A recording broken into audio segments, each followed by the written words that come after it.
All right, thanks, James. I just read a book that James recommended. He actually recommended this a couple of times, but I was like, I'll get to it. But I was feeling low about myself, and like, you know what? James is giving some good advice, so I'm going to take the initiative. And actually, this morning I went on the guy's website, Corey Wayne, and I just went through his articles. I was like, oh, and the stuff he was describing, I'm like, this is me. So I was like, you know what? I'm going to wait till sunset. I bought his book and I just ran through it. It's called 3% Man, and it was a really good book. Like most of the stuff, the content wise wasn't new information. Like bits and pieces I've learned from just personal experiences and from discussions with friends, including James himself. But it was the way it was contextualized. I was like, oh, I get it. Because I acted a certain way, I got this certain response. I'm like, oh, that makes sense. And like I was telling James, I think the root of it was just the insecurities, the fear of not being good enough. I think, not think, I know that I struggle with not believing I'm good enough, and that leads to certain benefits, but also leads to certain disasters. What benefits is because I always want to prove myself. I always go above and beyond whatever thing I have to do, which could be a good thing, like helping people or taking care of tasks. But it could be a bad thing because I'm showing vulnerability and insecurities in myself and not addressing them. I'm not really fixing a problem. I'm just creating a vicious cycle. So I'm projecting that same energy uh, to women, and that makes you unattractive because women like confident and assertive men. But if you're insecure, not to say that you can't be insecure and have a woman, but if your insecurities are basically overriding your confidence, then you really can't progress the way that you want. And that's the case. I think the issue, I'm speaking for myself at hand, is that even when things are going right, I don't believe in myself that things are right because I'm like, oh, she's just using me for attention. Oh, she's just being nice. Oh, what am I doing? Which is not fear to myself because it's really stifling whatever's there because there are signs there, but I refuse to read them because if I read them, I'm thinking, oh no, what am I do next? This is gonna fail because it always fails. But it's a lesson, life lessons. We have to be very pragmatic. Things do not always go our way, and once you learn your lessons, hopefully it sticks. And like James was saying, and the book saying, repetition is the master. And if you take the time to go over the steps you made to become more successful, you always becoming. You will never become perfect, but you're always in the process of becoming more better than you were yesterday. And I think that I can do it. Uh, it is going to be hard because just looking at the book, there were a lot of good things that he mentioned that I was doing. So it wasn't like I was a complete failure. I think that's a lesson we have to grasp that we think that oh because we overall we could have been like it's like you got an F on a paper, but your teacher was like oh but you had good grammar. Just because the end result maybe was not in line with what you wanted doesn't mean that there weren't things or positive things that you could take out of it. We shouldn't be so hard on ourselves to be like, yo, I actually did those things. I actually made progress in that area. I could do better on this time because I have something to build off of. And that's the case. I'm like, oh, I did this and I did this and I did this. That doesn't mean yeah, it may not be successful, but I'm like, I have a foundation to build off of. There's more work to be done on certain other areas, and like um, I'll use exercising. If you work on a specific part of your body actively, you're also indirectly working on another part of your body. So if you're working on your arms and your chest, you're still working out other muscles in your body. I won't say passively because I don't think indirectly is a better word. And you're making those stronger at the same time. So in the same sense, if you're working on a certain area of your life, say, let's use working out again. If you're working out and you're working on yourself, that confidence that you're working on within the gym would eventually spring forth to other areas in your life. It's like it's like a tree with its many roots. Certain trees that get connect. If you had the opportunity to look down, they could be connected by multiple trees can be checked in a root network. And the more that you work on yourself, the more that you're building up other areas in your life. And then you realize, oh, I made progress here. I made progress here. Like I was telling James, I just did a 40-day guitar practice challenge, and it wasn't tough. And the only reason why it wasn't tough is because, for one, last year I did a 40-day food fast, and that was literally the hardest thing I ever done.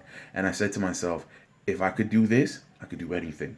And that's literally been my mindset for all of 2019 going into 2020. And yeah, there have been stumbling blocks, and yeah, there have been setbacks, and I felt like quitting. Like even though the guitar challenge wasn't as difficult, like there were certain songs that I picked, I knew they were intentionally hard, and I like while practicing them, I wanted to quit. I was like, man, I can't learn this line, I can't learn this progression, it's too fast. But I was like, yo, I already made it this far. I have no reason for me to stop. And I'm like, yo, just using that same confidence. I was like, yes. Like as soon as I finished recording the video, even if I don't like how it came out, I'm like, yeah, I could always work on the tonality. I could work on clarity. I could work on my speed. But I'm like, yo, I got it done. And I know tomorrow I'm going to do better the next day and the next day and the next day and the next day and the next day. So yeah, confidence is not just in one thing. Your confidence could be spread out. It could you rise up. It's a slow journey though. It's just like actually that's one reason why I'm growing. I know this is I'm gonna talk about myself, but this is actually one reason why I'm growing out my hair because I wanted my hair to symbolize the growth that I'm taking in my life.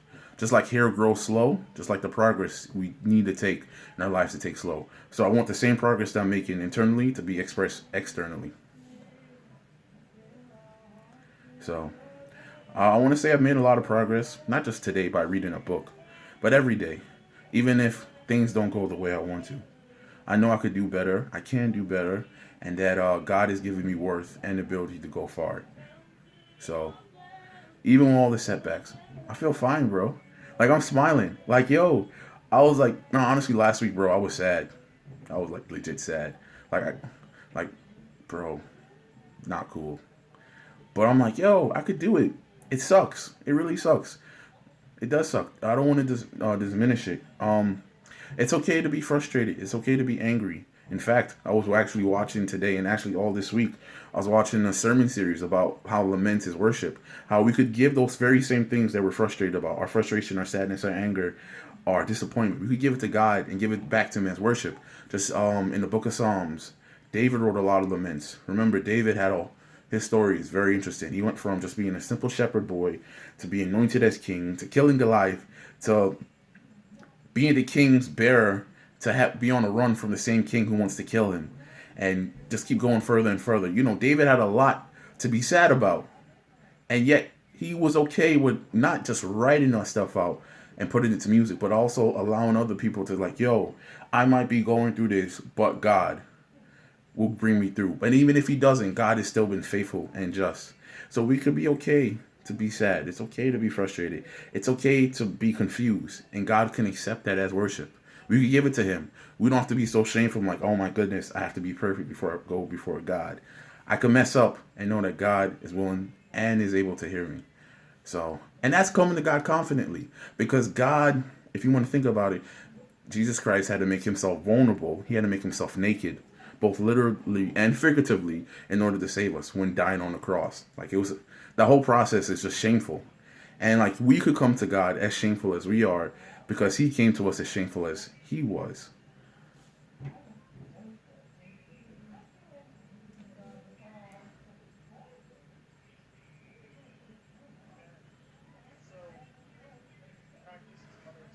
Mm-hmm. Mm-hmm.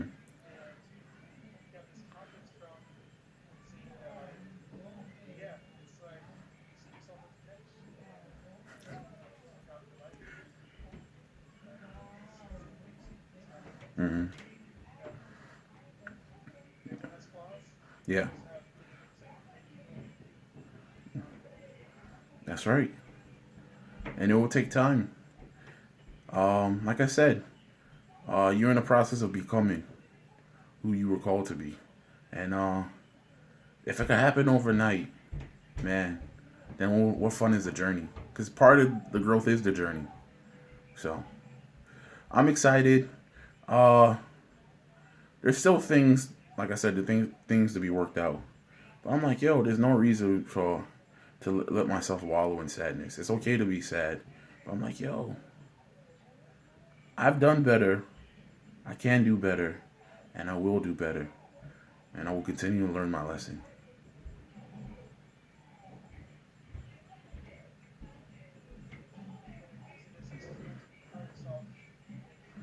Yeah.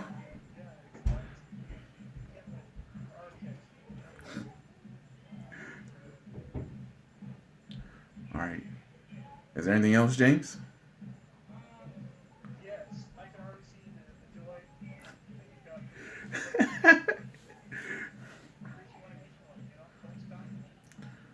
Till you get enough? Thank you. Michael Jackson taught me that. Come on.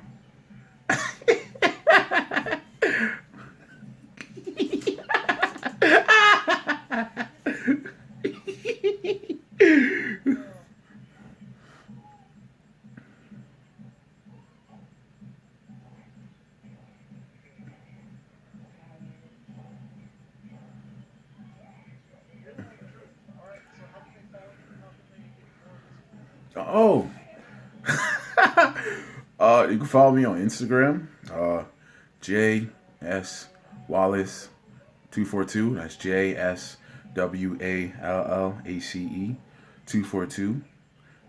Yeah, I put out a lot of music and I do a devotional thought every week.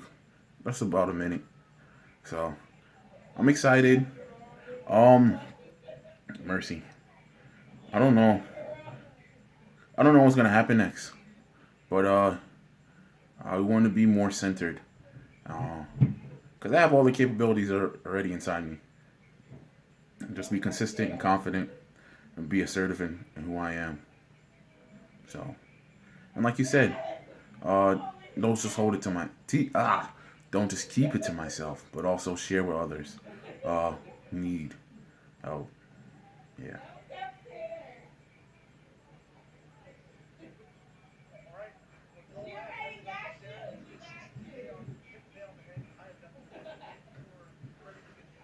All right. It's always good talking to you, James. Love you too.